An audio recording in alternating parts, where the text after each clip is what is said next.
The nominees for Best Podcast are Yan. Umagang Kay Gogna, The Jay Aruga Show, The Podcast, Oh. That Sounds Holy Podcast, The Al Podcast. Hindi makapalakpak. The winner of the 2023 Catholic Social Media Awards for Oh my Best gosh, kaya ko lang ito Podcast makikita. is The Podcast. Hindi pa nagsisink in dyan sa atin yung nangyari. Ayun, oh my gosh. Wow Yung naman. hirap na hirap ka maglakad. Hindi makangiti si Pads Albert. Nag-iisip ng sasabihin. Totoo yan. Yung lakad mo, ayan. Thank you. Hindi namin inaasahan ito. Wala akong prepared. Pero when Father Chris and I started the podcast, ang gusto lang po pala ako namin nagbakil. ay ilapit sa tao yung mga pare. Kasi para sa maraming tao, Yes naman. hindi pa rin tayo ma-reach. Parang napaka-alien daw ng mga clergy. So ang goal lang po namin is to make people understand na tao lang din po kami. At gusto naming makasama at makausap at marinig yung mga kwento po ninyo. So, sa ngalan po ng buong Society of St. Paul, ang aming Provincial Superior, si Father Mario Next Superior naman. Nax, nagpapalakas. The Archbishop. Naguguluhan na ako. Tumatawa si Sorry. Archbishop Pero niya. maraming salamat po. Pads Chris, baka may gusto kang sabihin. Salamat din po sa nag-aakit ng mic palagi. I appreciate your effort. I see you. At sa lahat po ng podcasters, napakaliit ng platform natin, pero salamat po si SMA for noticing us in our efforts. Yeah. Thank you po. God bless. Yes. Ang galing ni Pads Albert. Ibigay ng speech. Okay. Alam mo, to be fair, akala ko it was gonna be mas cringe pa. Mm. Kasi yung utak ko niyan talaga, gulong-gulo na ako. Kaya nga Hindi eh. ko na nga maalala yung pangalan ni Archbishop Jose Palma na in-interview ko pa for our Oo. documentary. Mm-mm. Nakakaya. But in fairness, hindi naman pala ganun kasabog yung... Oo. Hindi naman cringe. Ewan ko lang. akala Siguro. ko talaga in my memory, parang sobrang nagbabakel ako.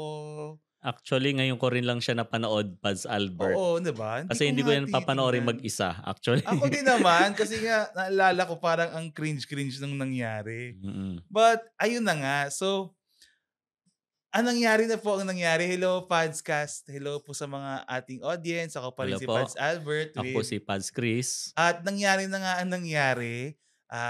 Nais po naming ibalita sa mga hindi pa nakakaalam na, tada, Pads Chris, ano yan? Teka, baka bumagsak. Ayan. Akala ko kukunin mo lang. Tada! Tadan! O yan, na-late lang ng konti po. Ayan. So, Ano yan, Pads ito Albert? na. Nangyari na ang nangyari. At nanalo po ang The Padscast ng, anong tawag dito? Best Podcast sa Catholic Social Media Awards 2023. na ginanap sa Ateneo de Din. Cebu Ateneo de Cebu Sacred sa Heart. Sacred Heart. No? At ito ay organized by Youth Pinoy and the Archdiocese of Cebu. No? Yan. Thank you po sa inyo. Maraming salamat. Sige na, itabi mo na yan. Sabihin nila, pinaglayabang natin yun. Trophy natin. Paliwanag mo muna ba't ganito saglit yung yung itsura ng Ang trophy tawag niya. nila dito ay the goldfish. Yun ang Ayan. naalala ko dun sa Teka, hindi nila makita. spiel Yun. ng host. No? Oo. Kasi nga, yung logo ng CSMA ay para siyang fish, Oo. stylized fish but with the initials of the event, yung Catholic Social Media Summit, CSMS. Oo. No? So, ito po siya. So, ang cute nung naging term niya, goldfish, na parang yung snack. Oo. Alala mo yun? Yung Snack biscuit. talaga. Talagang sa pagkain talaga pumunta kay Pads Albert, ano? So, thank you very much. Thank Hanapan po namin to ng karampatang lalagyan niya para hindi namin makalimutan. Pero, sino nga, okay na yan, Pads Chris? Huwag mo naman masyadong ibandera sa planetang Earth na nanalo tayo. Hindi ko iwanan dito. Oo, wag naman. Ang cringe sige, naman. alisin ko na. No, oo. Gusto lang namin tong pag-usapan to address it. Kasi syempre, it's monumental for us. Mm-mm. no? Hindi namin inaakala. So, yung nakita niyong video, ngayon lang namin yung pinanood. Naalala ko pa, ang bungad niyan, sabi ko pa sa kida sister, matagal pa ata yung podcast. Si CR muna ako. Oo, tapos Tapos biglang, sigang Catholic podcast. yun na kagad yung kasunod. Yun po Kung yung nahuli lang nangyari. yun ng ilang segundo, nasa banyo ako. Inannounce yun. Wala kang kamalay-malay. Nako, buti na lang Pals Albert kasi baka pag narinig mo yon tapos tayong tinawag, patakbo ka, tas nakalimutan mo pang magsara ng zipper. Hindi, syempre hayaan na kita, ikaw na ang bumandera doon. Mas awkward yung gano'n. Ako. Oo, hindi hayaan na kita, kaya mo naman yun. Pats. Pero yun nga, yung sinasabi nga ni Pals Albert, hindi talaga namin inaasahan. Yes, hindi ito pa-humble, Oo. hindi ito, kasi nga kita nyo naman, hindi ako nag-prepare. Mm-mm. Kasi ito talaga yan, no? Syempre, prudence dictates that you will prepare a speech. At nung pinapanood ko, kasi marami na pong nominees na nauna sa amin. Mm-mm. Kasi medyo nandun na kami sa tail end of the program. Ang iniisip ko ay, buti sila, no? May prepared sila, may phone sila. Kita mo na nagsulat sila ng yung mga past speech. winners kasi Oo. binasa nila yung speech nila sa kanilang Oo. cellphones. Kaya ako, sabi ko, hindi naman kami mananalo. So, ba't pa ako mag-aabala? Parang nasasayangan ako sa effort. And also, at the back of my mind, sabi ko, kung mangyari man yun, madaldal naman ako kaya ko to. Oo nga eh. Pero na-underestimate ko yung pakiramdam Na-overwhelm ka sa na mag-accept ng speech ka. Kasi nga, hindi mo inaasahan. So in my mind, in my memory, ay parang magulo lahat. Mm-mm. Ang hindi ko lang nakalimutan talaga banggitin ay yung si kuya na nag-aakit mic. Kasi di ba buong program pinupuna ko siya sa'yo na actually binubulong mo sa akin. Kuya, no? Talagang, bakit kaya kailangan pa yung iakyat baba yung Tapos sabi mo naawa ka sa kanya. Kaya sabi ko, Pals Albert, tulungan mo na siya. Talaga, kung naawa ka talaga sa kanya na ano. Pero hindi talaga namin po inaasahan. Kasi nga, kahit nung nasa stage Pals Albert di ba, inabot sa'yo yung trophy. Mm-hmm. Tapos kinukuha ko yan sa kanya.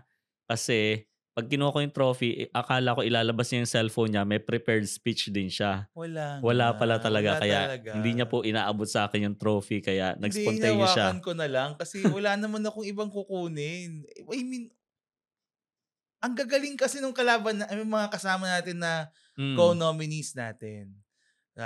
Talagang we look up to them. We are fans of their shows. So we really wanted also them to win. Mm-mm. Sabi ko nga, sa kategorya namin, kahit sinong matawag, happy kami. Oo, walang talo kasi doon. Kasi talagang, I mean, everyone's deserving. Mm-mm. No? Tsaka, so, hindi ko alam kung nung tinawag kami sumamalo. Ano ba yan? Bakit yun? nakakahiya rin lang. Biro lang. Pero mukhang masaya naman sila. Oo. Hindi, I know at least yung mga co-nominees natin na iba, yung mga kasama natin doon, ay they were happy. Kasi nga, ganun naman yung atmosphere. Walang talo dito kasi for the first time, binibigay itong award na to, di ba? Yung sa Best Podcast. Actually, I think it's the first. As an apostolate or ministry sa di ba? I think they're the first church award-giving body. So finally, masasabi natin na nare-recognize na rin ng simbahan na talagang pwedeng gumawa talaga dito ng isang ministry or apostolate. Yes, kasi napakaliit nga ng podcasting. Kumpara mo sa Facebook, TikTok na nakaka-millions of views ka, kina-craft niya yung mga trends, i-dictate niya kung ano yung mga number 1 trending list. Yung podcasting, hindi naman yan talaga papasok doon unless to begin with, yung subject person ay sikat. Kunyari, nung sa isang podcast, si Slater Young, sa podcast nila, na sikat din, ay may sinabing medyo controversial, nag-trending siya across all platforms. But that's because it's them. But normally, podcast is a very, a fraction of what other platforms reach. Kaya ako, I was just happy to receive the award for all the podcasters. All congratulations sa kanila kasi alam naman natin na mahabang panahon na rin sila nag-e-effort yung work behind. Kasi bago sila makapag-release din kami nga ni Pals Albert po, alam niyo po, napaka simple pa nga itong ginagawa natin di ba? Pero hindi na nila nakikita yung amount ng effort kapag hindi pa naka-record, inaayos pa lang, ine-edit pa. So Mm. sila rin, I can also imagine yung mga sacrifices din, yung Yeah, for sure. yung sa editing din nila na grabe siguro pag-aayos ng mga sounds, ganyan, Research, 'di ba? research, Yung pag-prepare ng topics, mm, paghahanap ng guest. pag-i-invite ng mga tao, 'di Oo. ba? Totoo, apakahirap maging content creator sa totoo lang. So it's really a full-time job. Pag nakakarinig ako ng ibang tao na vlog madali lang 'yan. Mm, Hindi totoo 'yun. mm, Hindi talaga siya totoo kasi to be good at it, it requires a lot of effort and mm. planning and coordination and expenses. Tama. Yes, pero before we go, Father Chris, kasi ako lang yung nagsalita. Hindi naman Tapos, pwede na ako, ha? hindi naman, kita niyo naman sa video, guys, di ba? Sabi ko, Pads Chris, would you like to say anything? Ang sinabi ko Pero, doon, at Albert, nasabi mo na lahat. Yun yung aking pero ngayon, baka naman, kunwari, ulitin natin. Kunwari, ikaw Hindi ko naman na yung yata kaya. magsasalita. And the winner of the best podcast Wag naman is, sige na, kaya Ba't mo parang kahit yan. hindi live, kinakabahan ako sa ganito? Kasi Kunwari po, lang. sa amin pong dalawa talaga, si Pads Albert talaga yung may may glib of tongue. Wala. Kaya niya talagang gawin po yung mga Hindi, may kapal of mukha lang talaga. Pero sige na, kunyari lang, Pads Chris, para naman marinig din nila yung version mo. Your version. Okay? Nakakahiya naman yung Wala ganyan. nang atrasan to, Wala. Grabe 3, naman 2, to. 1. And the winner of the best podcast is the podcast. Yay! Yay! Gaganon ako. Palakpak pa, hindi, biro lang. Okay. Ano pa bang masasabi ko kung hindi magpasalamat sa inyong lahat. Mhm. At ako, although alam ko naman sa amin dalawa ni Father Albert, mas malilimutin na rin ako sa kanya.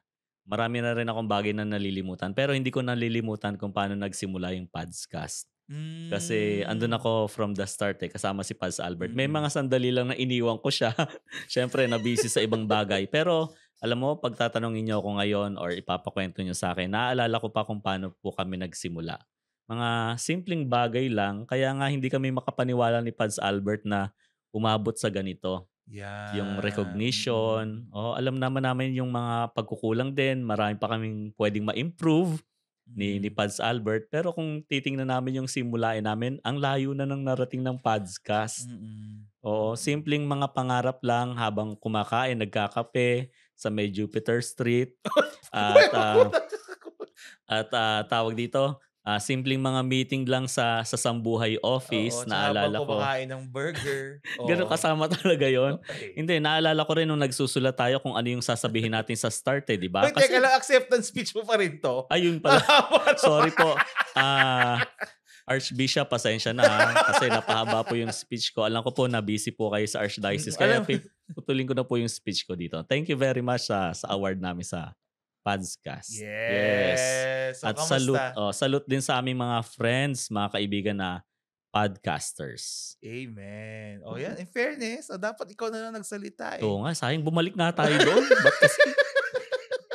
Ikaw kasi yung naunang umakyat ng stage Hindi, okay lang.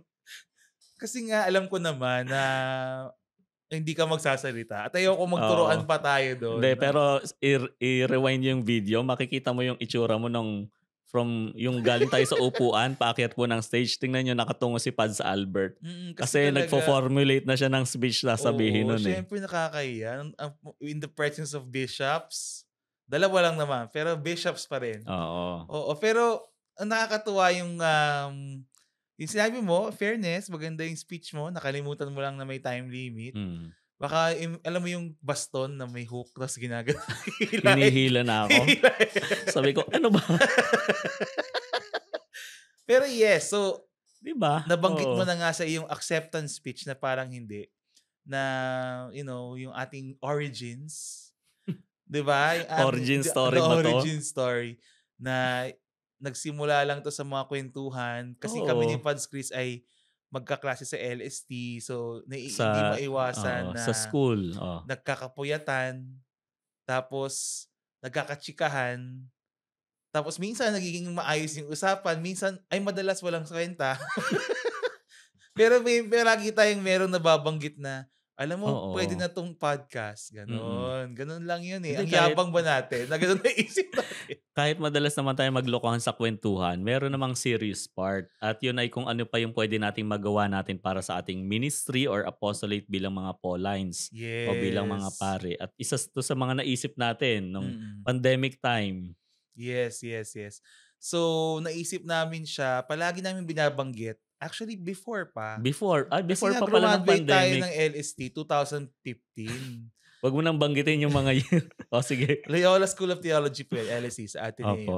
So, binabanggit-banggit na natin. And then, alam Oo. niyo po yung mga bagay na sinasabi niyo sa sarili niyo gagawin niyo, pero hindi niyo naman ginagawa. Basta marami pa tayong napag-usapan na plano kasi sa social media ministry na sana meron tayong radio station, meron tayong TV program, ganyan. Yes. So, ganun siya. At ang nangyari lang, kaya na-force yung aming hand. So, para sa mga bagong followers ng podcast, kasi ng podcast, kasi ngayon lang namin, baka ngayon nyo lang narinig yung kwento. No? So, meron na kami mga friends who I casually mentioned na gusto nating mag-podcast. Consentidor to mga to. So, the next time I met them, sinabi lang nila na, Father, okay na ha. Yung kailangan nyo, kami nang bahala. Ganon. So, hindi naman lahat pinrovide nila, but they gave these mics. These are still the mics that we got 3 years ago. And nadagdagan na lang to through other gifts or through other people who would wanna improve our show. No? Kaya So, nga. naitaguyod po ito sa grasya ng Panginoon. Hindi po kami, ano ba? Wala tayong binenta. Wala. Wala tayong binentang kidney or excess fat. Sana kung pwedeng ibenta yung excess Wala fat. na ako mention na excess fat. Kung Ikaw nabibenta yung nagsabi niya excess na. fat, billionaire na ako. Sige nga, mag-i-slice na ako mamaya dyan. Kung may presyohan lang yung taba, Manny Oo. Villar, who you? I mean, yun, wala po kaming gano'n na, kasi nga, nabanggit ko lang, hindi ko pa kasi masyadong kilala itong mga taong to, but now they're really good friends. Hindi ko pa alam na ganun sila. So they basically gave us the basic equipments. Hindi basic to though, it's not. You know, so this is testament to their generosity. But at the same time, they gave us this, so our hands were forced. Diba? Na gawin na to. Nung first time ko nga na makita ng equipment na to, tatanong ko sa'yo, Paz Albert, sinong hinold up mo? Biro lang. Nagulat lang ako kasi nagsisimula pa lang kami, pero naniniwala na sila doon sa kayang Yes, yung magagawa natin. Exactly. And actually, the first people I messaged was them. I mean, syempre pinost ko muna sa page natin because, you know, the followers deserve to know. Kasi sila naman yung nag-nominate. Di naman tayo. We didn't nominate ourselves. May mga tao lang talaga na nag-chat sa akin na, Father, may ganito. Tapos sinahayaan ko lang sila kasi, I mean, bakit ko naman i-nominate yung sarili natin? I mean, mag-nominate pa nga ako ng iba eh. Diba? So, alam ko na may mga nag-nominate. So, alam ko may mga taong nagmamatter sa kanila yung news. So, of course, being the persons there, pinost ko agad para malaman nila. And then, after that, the first people I DM'd, direct messaged are these people who gave the device. And picture nung trophy, tsaka picture natin. Tapos ang sagot lang nila is parang sulit na lahat nung pagbigay namin sa inyo kasi yan. Salamat po kasi sa umpisa pa lang tumaya kayo sa amin. Yes. Pero in the end, alam ko naman na hindi kayo sa amin ni Paz Albert tumaya. Kung hindi sa ministry ng Diyos na binibigay sa atin. Oo. Amen. So naniwala sila doon sa ministry ng podcasting kahit gaano pa man ito kabago. Kasi bago pa natin ginawa ito, Paz Albert, di ba? Mahilig na kami makinig ni Paz Albert sa mga podcasts. Oo, doon naman nagsimula yun. yan. Pero magkakaiba yung mga pinapakinggan natin. Oo. Ako kasi mga comedy, mga iba yung mga taste natin. Light, or basta more of pampalipas oras ko siya. More than for learning or for Ngayon kasi mas learning na actually yung iba kong podcast. No? Wow, nag-upgrade siya. Oo, Sige. pero ikaw, ano yung mga podcast mo noon? Yun lang din. Mga tungkol sa popular culture. Mm. Tapos yung mga, parang mga editorial type. Ah. Oo, yung pinapakinggan ko. Oo. So, nagsimula doon tapos sabi niya, dapat gawin din natin to. Mm. Parang Okay. sinabi natin, ano kaya kung tungkol sa mga church issues o kaya mga topics, halimbawa, catechetical yung pag-usapan ng mga podcasters. Yes. Yeah, yun yung ating parang surface intent. Pero Oo. yun nga, when I was reflecting on the podcast, really the gift, what we offer is yung pare na Oo nga. unfiltered. Oo Or nga. at least, Totoo. hindi naman talaga unfiltered. Siyempre, hindi naman. No? I mean, okay naman yung unfiltered. Pero really more candid than what you would usually hear. Mm. So, yun yung aming goal nga is to make peace human. Kasi outside church circles, for most people, talagang alien ang pare. Oo, totoo naman. At talagang hindi nila naiintindihan, feeling nila nagpe-pray lang the whole time, O kaya hindi nila makakwentuhan. hindi nila makakwentuhan. So in our own little way, lalo na nung start ng podcast nung 2020, Mm. at 2020 and then 2021, yung ating first official episode, January, ay yun lang yung naging goal natin. No? And yun nga, nagsimula kami audio lang ang podcast. Wala naman tayong ini-imagine na Totoo magiging po. video ito.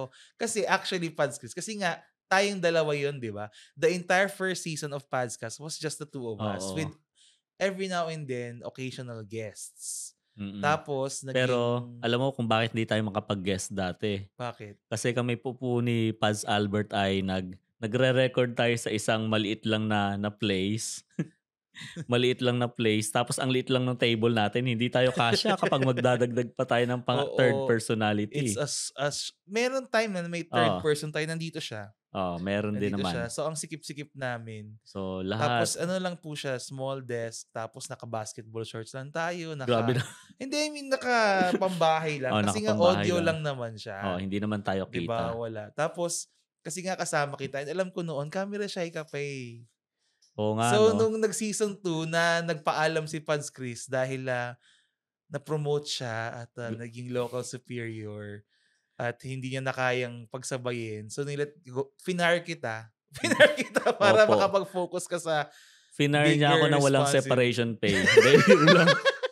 Wala. So, naalala ko, ayaw ko kasing humarap nun sa ano. ayaw Kasi mo di ba sa nagpapaalam ako sa'yo kung pwede akong habang nagre-record tayo, nakasuot ako ng mask. Yung mask na V for Vendetta. Iyon. So, kaya ko, nung wala na si Pads Chris, yun, you're out of the picture. Tsaka pumasok sa isipan ko na, siguro lagyan na natin to ng video para ma-post ko sa FB. Yan. And to increase our reach. Tapos yung mga guest na. So in short, ang sinasabi ni Father Albert is nakabuti yung pag-alis ko rin sa podcast. Hindi biro naman. lang. But I think that's the thing, no? Yung hindi ko naman ginustong mawala si Pads Chris. Kaya nga nung hindi okay ka na lang. superior, pinipilit kitang bumalik. Eto naman tayo, andito pa rin naman tayo, Pads Albert. nga. Kaya nga So, I mean, that's one thing, no? Yung you don't take it as setbacks, no? But just, look at it as opportunity. Opportunity to explore other things. And nung mag-isa na ako, syempre, mas may freedom na rin akong, kasi ako na lang mag-decide. So that's when I started bringing in more guests. Yun, ganon. Tapos schedule ko na lang naman yung i-consider. Hindi natin kailangan mag-synchronize. Mas salimuot kasi rin dati. Halimbawa, naalala mo kapag meron tayong topics, talagang pinag-uusapan po talaga namin ni Father Albert na matagal yan. Kasi hindi naman kami basta-basta lang magkukwentuhan. Gusto naman namin meron kayong makuha na some content. Di ba? Yun lang naman din. Pero di ba gumagawa pa po kami dati ng mga outlines. Naalala mo pa yan, Pas Albert? Actually. Oo. So, ganun na nga, no?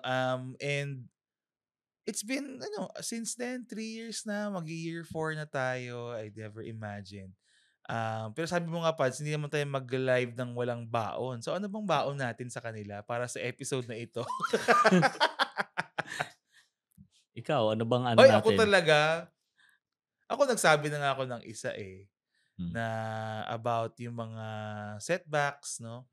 Pero other than that, ang gusto ko lang din sabihin talaga, unang-una is, isa sa mga joy ko about this thing that we started doing is that, we entered into something that is unknown. Mhm. We had to learn a lot of things along the way. We did this independently, not because of anything else, but because we didn't know kasi kung ano mangyayari dito eh. So ayaw pa nating idama yung pangalan ng St. Paul's sa project na ito. Kasi kahit was so unknown, hindi natin alam kung ano mangyayari. No? Eventually, St. Paul's, our congregation picked us up as an official apostolate. But it didn't start out like that. Mm. And yun nga, magandang ilagay ito as a leap of faith that was validated, no, by the Lord. And the things about leaps of faith is that, sabi nga ni Ben Shapiro, you have to take it first before the Lord validates it. And I think that's an important lesson for the people, no, who palagi na lang naghihintay ng perfect time, perfect moment. Mag-prepare muna ako, gagawin ko yan kapag ganito na, ganyan. If God calls you to do something, that calling itself is the assurance na handa na ang lahat. Hindi mo lang alam, hindi mo lang kita, hindi mo lang pansin. Pero ibig sabihin nun, yung tawag ni Lord sa atin, usually, go signal na lang yon kasi that is already, marami ng paghahandang nangyari bago dumating dun sa point na yon. And I hope that gives encouragement and inspiration to the people who are whatever you're facing, whatever you're dealing with.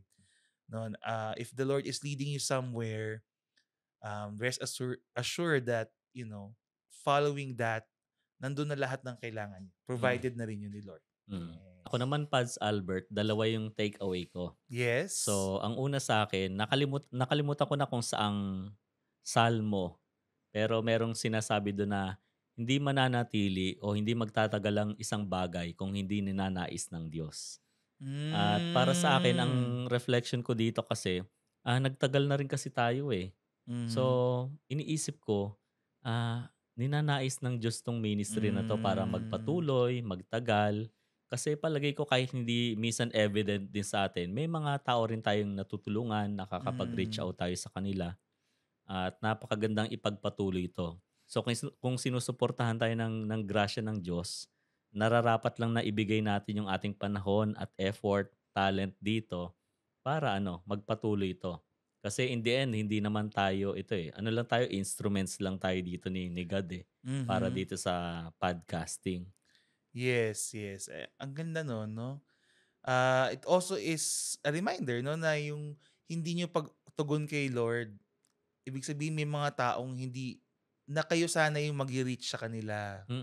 Or basta ikaw sana yung instrument ni Lord na preferred for tayo. That. Of course, gagawa si Lord ng ibang paraan. Si Lord yan eh. Marami siyang paraan. No? So, oo. Tsaka, pero ikaw, nawala ka doon. Kasi hindi ka tumugon. Di ba? Tapos yun nga, hindi lang niya pinagtatagal ang isang bagay na ninanais niya. Hinahayaan pa niyang lumago. So, naisip ko yung sa gospel, yung sa mustard seed. So, para rin naman tayong mustard seed, di ba, Pads Albert, na nagsimula lang tayo ng maliit. Tapos, lumaki rin yung puno, dahan-dahan, nagkaroon ng branches, kumalat siya. Tapos ngayon, imagine, dati nagsimula tayo, ilan lang yung listeners natin. Puro mga kamag-anak po ni Pads Albert yung listeners namin. Pero ngayon, ang dami na po. Ka sa akin. Thank you very much po sa inyong lahat. So, at least lumawak na. Yeah, actually we're not even hindi ko a big ma-imagine podcast talaga yun. no, in terms of reach. Oo. Pero we've grown a lot since the beginning. Yun yung hindi rin namin ma-imagine dati. Kasi kahit yung mga sinusundan natin ng mga podcast dati sa Spotify, hindi rin naman ganun karami yung mga subscribers eh. Or siguro mas mas nakilala na rin yung Spotify, mas dumarami na yung nakikinig. Pero hindi ko rin na-imagine na darami po siya ng ganun. So thank you very much po sa inyo. Yeah. So yun po. Tapos yung pangalawa at last ko na na take away dito or realization is yung tawag dito, dito kung titingnan natin to sa history natin nagkakaroon ng emergence of new means of spreading the good news, the gospel. Yes. So dati kasi hindi natin ma-imagine to, social media, podcasting, TikTok na magiging way of way of spreading the gospel, spreading the good news, or kahit sabihin natin good vibes. Di natin ma-imagine dati kasi merong mga traditional forms. Andito pa rin naman sila pero na makikita natin meron ng pagbabago, meron ng shift sa Mm. simbahan. Na yung mga pari ngayon dati sinusulat nila yung mga homilies nila, piniprint, pinapamigay yung mga flyers, ganun lang kasimple. Pero ngayon, we have gone so far. Grabe yung nagawa ng technology sa atin. Pero technology even is a creature of God. It is a gift of God na Mm. kahit siya, pwede natin siyang gawing instrument in spreading the good news, the gospel. At ito po yung ginagawa natin ngayon. So, wala na tayong hindi na tayo pwedeng bumalik do sa dating panahon. So, Mm. the church even goes with the flow ng panahon. So, isa na ito sa mga ministry na ginagawa ng mga pare, ng mga religious, at kahit ng mga lay people na kailangan nating tanggapan at i-embrace. So, yun. Yes, indeed, no? So, sana dumami tayo. No, yun naman ang ating desire. No? Huwag kayong mag-alala kung kayong mga Catholic content creators. I can honestly say that the atmosphere, at least no awards, no, but I think it represents the atmosphere of the entirety of the Catholic content creator universe. No, Mm-mm. it's by and large supportive. It's warm. We applaud each other. We support each other kahit na may mga redundancies in content, kahit na parang minsan feeling mo, bakit ko pa gagawin to? Pareho-pareho lang nitong si ganyan. Pero ang unique kasi doon, yung ikaw. Yung unique doon, yung wala nang makakagawa ng podcast na yun na ikaw yun. Mm-mm. At merong mga tao na doon lang sila mag-respond doon sa ikaw na format nung same content na yun. Totoo. So, huwag kayong mawawalan ng loob na, ay, nagawa na ni ganyan. Ay, nagawa na ni ganito. Idea ko yan eh. Sayang, naunahan na kami. Which, nakita ko palagi akong ganyan, di ba? Pads Chris, tingnan mo na, nagawa na nila. Wala na tayo, ayoko na. Pero, yun nga, kung nandun pa rin yung tawag ni Lord, ibig sabihin, gawin mo kasi, ibig sabihin yun yung may something unique doon na ikaw lang yung pwede magbigay. Mm-mm. No, kaya it's also brings me back to the other, siguro the last point is, yun nga, nababanggit natin palagi.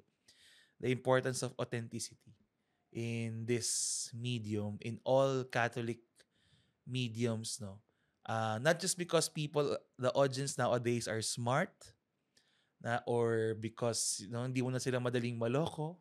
Hindi Mm-mm. katulad noon na ang commercial ay ito si brand X at ito si brand Y, ganyan. Tapos ang dali-daling, ang dali-daling magpapaniwala ng tao. Ngayon, iba na ang panahon, no? But for some reason, people can detect fakeness Oo naman. from a mile away. Yeah. No? So, tsaka hindi ka naman magpa-flirt. Ang hirap kaya mag-content na peke kasi hindi mo yung masusustain. Ang hirap kaya mag-acting. And I think that's also one of the things that we learned in the podcast, di ba? Kasi kung meron man kaming bashers, konti lang naman kasi hindi naman kami ganun kasikat, no? Meron pala. Para Hindi ko magkaroon alam. ng bashers. Oo. Hindi. Pero yung mga negative content na nakita ko were always about not the controversial things we talk about here na mahirap. Hindi nga yun eh. Tungkol lang sa, ano ba itong mga paring to? Ang iingay. Ano mga paring to? Tawa ng tawa. Oo. Ang dami-daming problema ng mundo, nagsasaya pa kayo dyan. Yan yung mga natanggap nating negative comments. Parang, bakit hindi? Tao din kami. Kailangan nyo makita yun na ganun yung mga pari nyo. Totoo lang kaming tao. No, we have normal habits. We have, we enjoy the things that you enjoy and we laugh at the things you laugh at. And eto kami. I mean, Oo. ako. Si Pads Chris, ano to talaga to eh. Banal sa totoong buhay. Wow, badal sa totoong buhay talaga. Hindi, pero totoo yung sinasabing mo nga, Pads Albert. Wala namang Kaya nga, nabanggit mo rin doon sa speech mo. Wow, doon sa speech talaga, doon sa stage. Sabi niya, na parang alien pa yung mga pare. Sabi ko, UFO ba ako? Ganun yung nasa isip ko. Hindi naman. Hindi ko okay. So, mas cute naman si E.T. doon.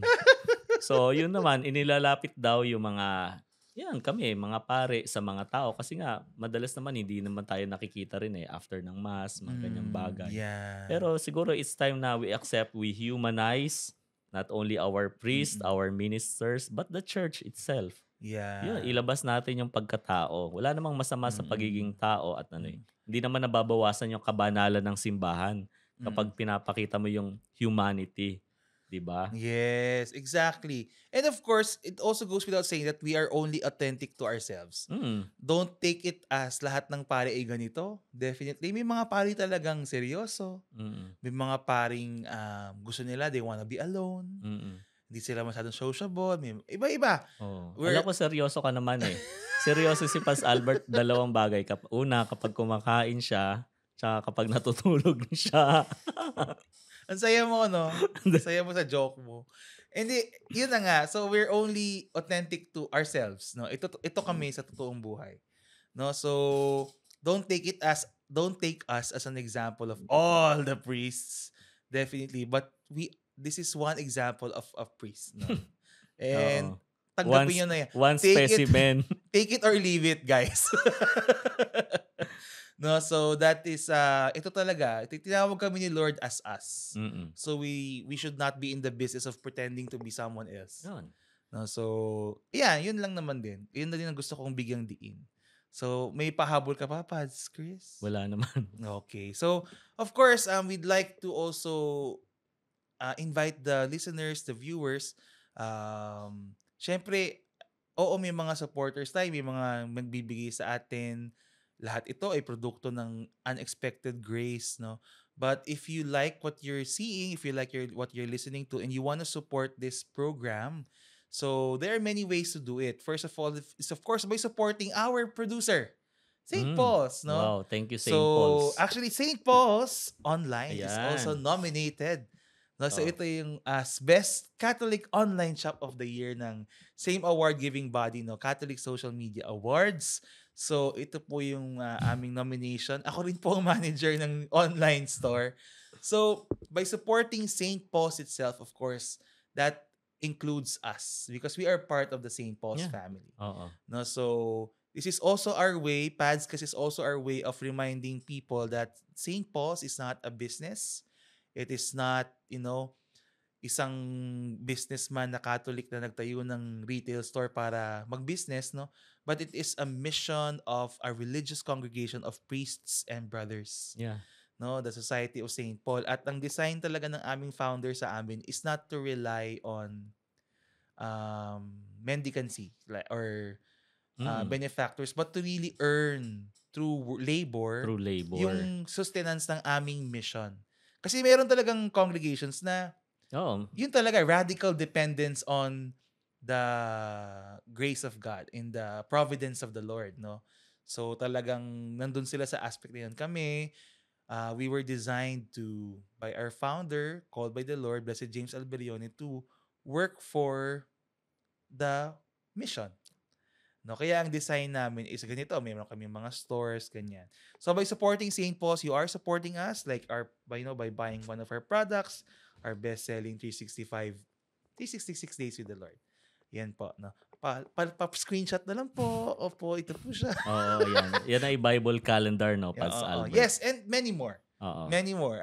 We're happy that St. Paul's has become, you're like the one-stop shop of all things Catholic for Filipinos.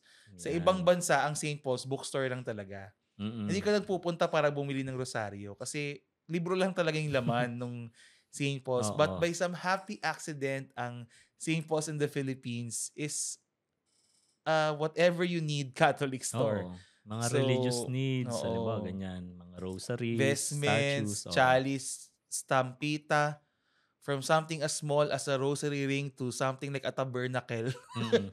And everything in between. Oo. So, palala rin natin, Pads Albert, kasi yung mga bookstores na nakikita nila sa malls, Mhm.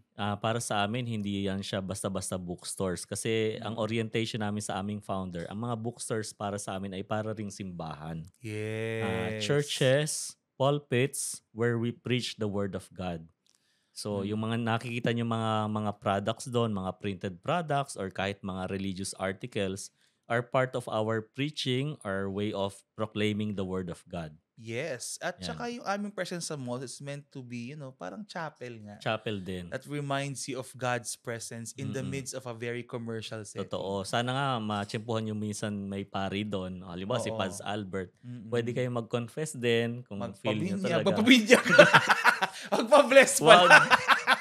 Magpa-bless. Sorry, I misspoke. Ayun. Magpa-bless ng items. But yeah, that's the idea. Or at least, di ba? Actually, may mga Yeah. dumadaan ng Ano St. siya Paul. eh. Hindi naman bumibili. Nag-aantanda lang. Minsan may nag-genuflect pa.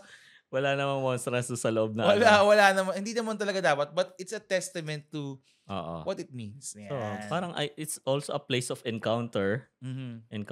So, kung kailangan nyo ng pari na makakausap din or someone may mga questions kayo, so sana nga may matsyempohan kayo kasi usually po yung mga managers ng mga bookstores, mga bookshops ay mga priest or brothers. Yes. So, yun. And of course, that is one way. Of course, there is another way, which is to give directly to our donation channels. So we will be flashing our donation channels right now.